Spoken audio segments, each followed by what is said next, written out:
As you look around here and the different professionals that you have, even on the stage, people like us become part of your external team. You may start out with a few people you work with, but you got to know how to scale and to change your team just like you would internally. Some of us were told that debt is not good. Owing somebody is not a good thing, right? But that's not always the case. What trusts allow you to do, they allow you to kind of help dictate what happens to your assets after you pass. What you start off with from a business entity perspective may not be where you end up, but it's better to start off with one type of entity and then move forward to something else. What is expected of your business when you accept venture capital is growth.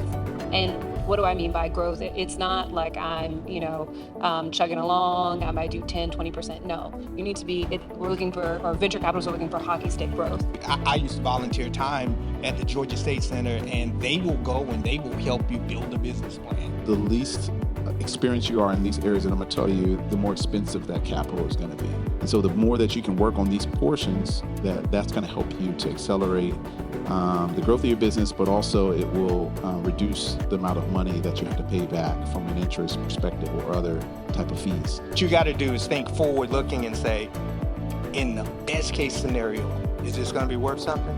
And if it is, you better have your understanding in writing today, because everybody gets amnesia when it's time to talk about money.